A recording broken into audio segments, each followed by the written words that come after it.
ஸ்ரீசக்கர வரதாச்சாரியம் சுத்தசத்வ குருத்தமம் ஸ்ரீநிதிம் ராகவம் வந்தே ஹியபார கருணாகரம். கவசம் கனெக்ட் நேயர்களுக்கு நமஸ்காரம்.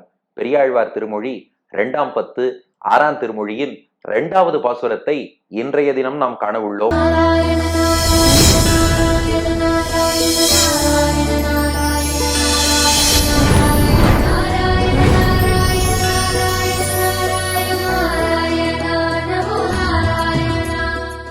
இப்ப காட்சி என்னன்னா, குட்டி கண்ணன் தன் நண்பர்களோடு மாடு மேய்க்க போவேன்னு அடம் பிடிக்கிறான்.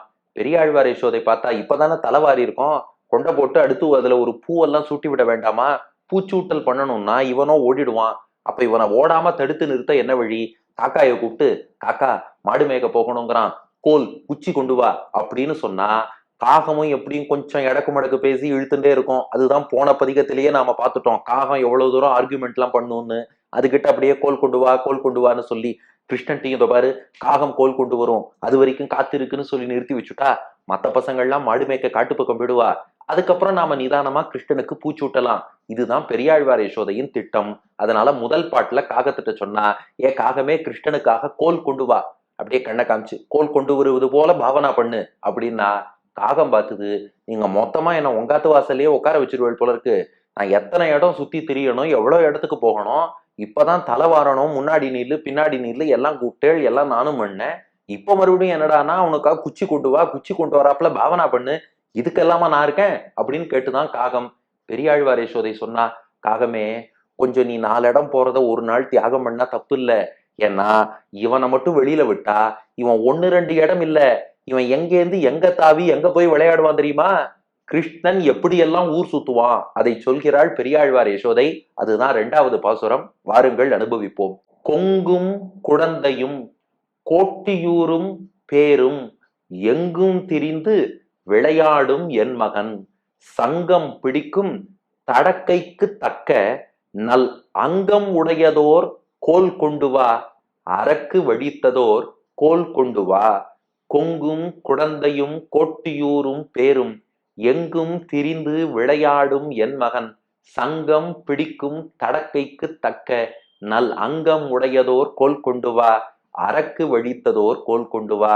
பாரு காகமே, உன்னை பறக்க விட்டா நீ என்ன பண்ண போற? பக்கத்து தெரு, எதிர்த்த தெரு, இந்த ஒரு 4 வீதிக்குள்ள பறந்து போவ, அதை தாண்டி நீ எங்கேயும் போக மாட்ட. ஆனா இவனை விட்டா இவன் எங்க தெரியுமா போவான்? நேரா ஆயர்பாடியிலேருந்து திருக்குடந்தை கும்பகோணம் போவான். கும்பகோணத்திலேருந்து எங்க போவான் தெரியுமா? திருக்கோட்டியூருக்கு போவான். திருக்கோட்டியூரில் இருந்து அப்பக்குடத்தான் சன்னதி திருப்பேர் நகர் காவிரி கரையில ஸ்ரீரங்கம் பக்கத்துல இருக்கே அங்க போவான். இவன் ஒரு இடம்னு கிடையாது, இங்கேருந்து அங்க தாவுவான், இங்கேருந்து இங்க தாவுவான். பறவை கூட இவ்வளவு தூரம் பறந்து போகாது. அப்ப இவனை கொஞ்சம் இழுத்து பிடிக்கணும்னா நீ ஒரு நாள் எங்கேயும் பறக்காம இருந்தா என்ன தப்பு? இவன் எப்படிப்பட்டவன் தெரியுமா? கொங்கும் குடந்தையும், கொங்குன்னா நறுமணம்னு அர்த்தம், கொங்கும்னா வாசனை வீசக்கூடிய, நறுமணம் பொங்கி வரக்கூடிய குடந்தையும், திருக்குடந்தையிலே பள்ளி கொண்டிருக்கிறான். ஆம், ஆறாவமுதாழ்வான் சார்கபாணியாக திருக்குடந்தையில் பள்ளி கொண்டிருக்கிறான். இதுக்கு மணவாள மாமுனிகள் வியாக்கியானம் பாருங்க. கும்பகோணத்தையே கொங்கும் குடந்தைன்னு பாடிட்டார் பெரியாழ்வார். கொங்கும்னா நறுமணம் மணக்கக்கூடிய, வாசனை வீசக்கூடிய குடந்தையாம். ஏன் கும்பகோணத்துல வாசனைனா, மாமுனிகள் இதுக்கு அர்த்தம் காட்டுறார். கும்பகோணத்தை அவ்வளவு தூரம் அப்சர்வ் பண்ணி மாமுனிகள் பாடியிருக்கார். ஒரு பக்கம் கும்பகோணத்துல சோலைகள், மேடைகள், அங்காங்கு பார்த்தா மலர்கள்லாம் பூத்து குலுங்கி அது நறுமணம் வீசுமா, அந்த பூக்கள்ல இருந்து தேன் பொங்கி வரும், அதனால நறுமணம் வீசுமா. இன்னொரு பக்கம் பார்த்தா வீடுகள்ல பெருமாளுக்கு சந்தனம் அரைப்பாளாம், அந்த சந்தனம் நறுமணம் வீசுமா. இதெல்லாம் போராதுன்னு சொல்லி அகில் கட்டை, சாம்பிராணி இதெல்லாம் அங்கங்க போட்டிருப்பாளாம், அந்த நறுமணம் எல்லா இடத்துலையும் வீசுமா. இந்த வெளி நறுமணம் எல்லாம் போராதுன்னு கும்பகோணத்துல ஆறாவமுதாழ்வான் பள்ளி கொண்டிருக்கிறானே, சர்வ கந்தகா சர்வ ரசகான்னு அவர் திருமேனியில எல்லா நறுமணமும் இருக்கு. அத்தனையும் சேர்ந்து கும்பகோணம் பக்கம் வந்தாலே கொங்கு வாசனை அப்படியே கம கம கம கம கம என்று அந்த வாசனை பொங்கி வரும். ஒரு பக்கம் மற்ற பொருள்கள்லேருந்து வரக்கூடிய வாசனை, அது அகில்கட்டை, சந்தனம், சாம்பிராணி இவை போன்ற வாசனைகள், பூக்கள், தேன் இதுலேருந்து வரக்கூடிய வாசனைகள். எல்லாத்த விட சிறப்பான வாசனை ஆறாவமுதாழ்வான் திருமேனியிலிருந்து வரக்கூடிய நறுமணம், சர்வகந்தகா சர்வரசகான்னு உபனிஷத் அவனை கொண்டாடி இருக்கு. அப்போ பெருமாளின் நறுமணம், அவருக்கு கைங்கரியத்தில் பயன்படும் மற்ற பொருள்களின் நறுமணம் எல்லாம் ஒண்ணு சேர்ந்தா கொங்கும் குடந்தையும், நறுமணம் வீசக்கூடிய குடந்தை. அதாவது இது இலக்கண நெறிப்படி எப்படி வரணும்னா கொங்கு குடந்தைன்னு வரணும். கொங்குனா வாசனை, கொங்கு குடந்தைனா வாசனை வீசும் குடந்தைன்னு அர்த்தம். ஆனா பாட்டியனுடைய சந்தத்துக்காக அடுத்த அடி பாருங்க, எங்கும் திரிந்து விளையாடும் என் மகன், சங்கம் பிடிக்கும் தடக்கைக்கு தக்க நல் அங்கம் உடையதோ. எங்கும் சங்கம் அங்கம், அதுக்கு கொங்கும்னு இருந்தாதான் ரைமிங்கா வரும். கொங்கு குழந்தைனா இது மட்டும் தனியா போயிடும். அதனால கொங்கும் என்று அமைத்திருக்கிறார். அதனால வாசனை வீசக்கூடிய திருக்குடந்தை. இவன் ஆயர்பாடியிலேருந்து கிளம்பினான்னா கும்பகோணத்துக்கு ஓடி போவான், அங்க போய் பள்ளி கொள்வான். சரி, கும்பகோணத்திலேயாவது ஒரு இடத்துல இருப்பானா? இருக்க மாட்டான், அங்கேருந்து கிளம்புவான். கோட்டியூரும் நேராக திருக்கோட்டியூருக்கு செல்கிறேன் என்று திருக்குடந்தையிலேருந்து புறப்பட்டு திருக்கோட்டியூரை சென்று அடைந்து விடுவான். எதுக்கு பாருனா, கும்பகோணத்துல திருமழிசை பிரான்னு ஒரு அடியவர் கிடைச்சிட்டார். திருமழிசை பிரானுக்காக எழுந்துட்டு கும்பகோணத்துல லீலை பண்ணிட்டேன், இந்த ஊருக்கான லீலை இங்க போதும், அடுத்து திருக்கோட்டியூருக்கு போறேன். எதிர்காலத்தில் ராமானுஜர் வருவார், இங்கே ஆசை உடையோரை அழைத்து அவர்களுக்கெல்லாம் உயர்ந்த ரகசியத்தின் சாரத்தை ஆசையே தகுதின்னு உபதேசிக்க போறார், ராமானுஜரை கட்டாட்சம் பண்றேன்னு அங்க வருவானா? சரி, அங்கேயாவது ஒரு இடமா இருப்பானா? இருக்க மாட்டான்.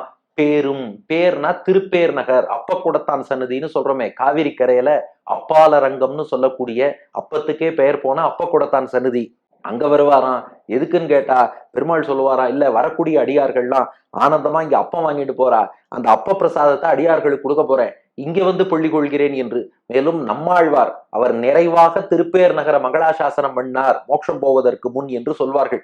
அப்கோர்ஸ் வைகுண்டமே போகும்போது நடுவுல திருக்குடந்தைன்னு பாடிட்டு போயிருக்கார், அது ஒரு புறம் இருக்கட்டும். ஆக மொத்தம் ஏதோ ஒரு காரணம் வச்சுட்டு அடுத்து திருப்பேர் நகருக்கு வந்துருவான் எம்பெருமான். ஆக கொங்கும் குடந்தையும் நறுமணம் வீசும் திருக்குடந்தை, கோட்டியூரும் திருக்கோட்டியூர், பேர் திருப்பேர் நகர், இங்கெல்லாம் எங்கும் திரிந்து விளையாடும் என் மகன்.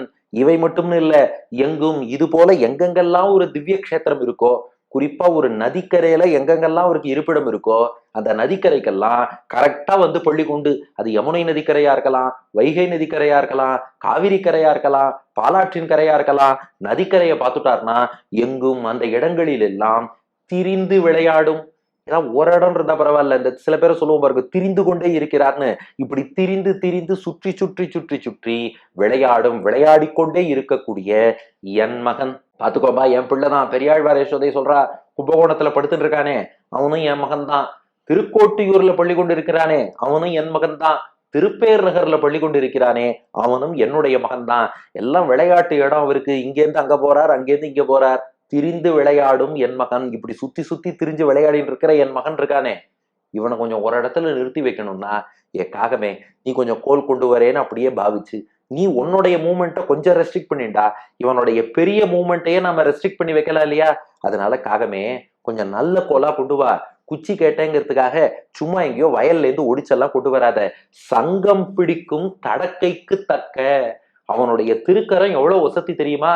சங்கம், அவன் இடது கையால தான் அந்த மாடு மேய்க்கும் கோலை பிடிப்பானான். அந்த இடது கையால எதை பிடிக்கிறான்னா சங்கம், பாஞ்சஜன்யம்ங்கிற சங்கையும் அதே இடது கையில தானே வச்சுட்டு இருக்கான். சங்கம் பிடிக்கும் அந்த பாஞ்சஜன்யத்தை பிடிக்கக்கூடிய, தாங்கி பிடிக்கக்கூடிய தடக்கைக்கு, தடனா அகலமான விசாலமான, தடக்கைக்கு அந்த விசாலமான கைக்கு தக்க, தக்கனா ஏற்ற பெருமை கொண்ட, அதுக்கு தகுதியான, பாஞ்சஜன்யத்தை பிடிக்கிற கையால ஒரு குச்சியை பிடிக்கிறார்னா அந்த குச்சிக்கு பாஞ்சஜன்யத்தின் பெருமையில 100ல் 1 பங்காவது இருக்கணுமோ இல்லையோ? ஒண்ணுமே இல்லாத எதையாவது ஒரு குச்சியை கொண்டு வந்து இதுதான் உனக்கு கோல் அப்படின்னு கிருஷ்ணன் கையில கொடுத்தா அது நியாயமா, தர்மமா? யோசிச்சு பார்க்காகமே. அதனால சங்கம் பிடிக்கும் தடக்கைக்கு தக்க, அவன் சங்கம் பிடிக்கும் கைக்கு எவ்வளவு பெருமை உண்டோ அதுல துளியாவது பெருமை இருக்கும்படியான நல்லங்கம் உடையதோர் கோல் கொண்டு வா. அங்கம்னா இந்த இடத்துல உருவம்னு அர்த்தம். நல் அங்கம், நான் நல்ல உருவம். கிருஷ்ணன் கையில பிடிக்கும் போது, இன்னைக்கு மன்னார்குடி ராஜகோபாலன் கையில செண்டுன்னு ஒரு ஆயுதம் ஏந்தின்னு இருக்காரு பாருங்க, இதே மாதிரி மாடு மேய்க்கக்கூடிய சாட்டை. ராஜகோபாலன் அழகா, செண்டு அழகா என்று கருதும்படியாக இருக்கு. அவனையே செண்டலங்காரன், அந்த செண்டு தான் அவருக்கு அலங்காரம்னு கொண்டாடுறோம். அப்ப அவர் கையில பிடிக்கிறார்னா அந்த கோல் அவருக்கு அழகு சேர்க்கும்படியாக இருக்கணும் இல்லையா?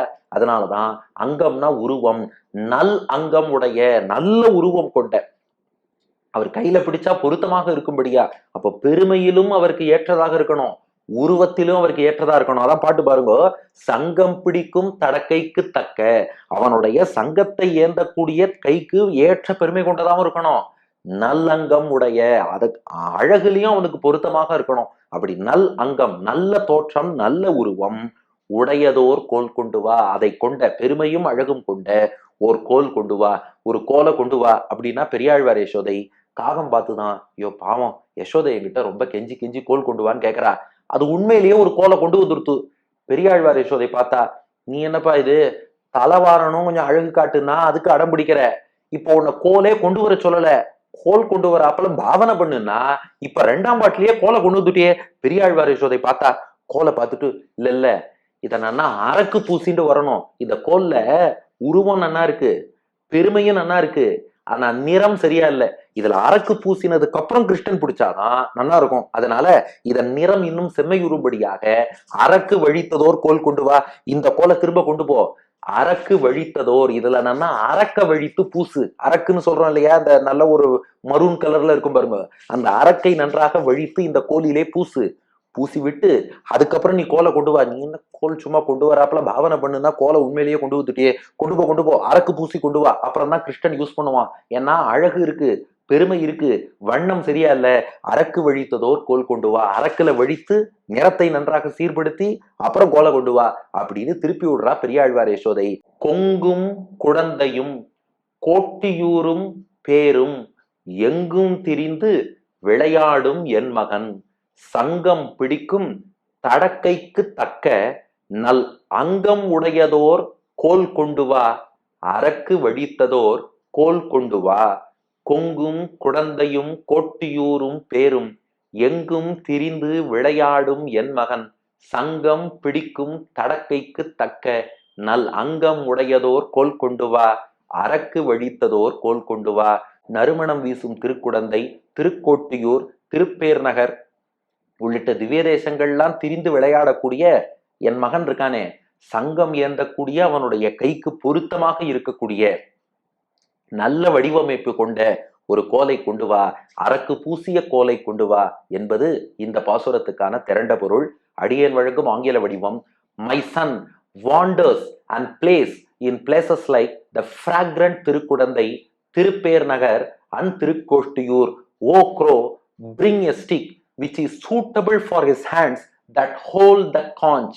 Bring a stick which is very beautiful, fitting the appearance of my son.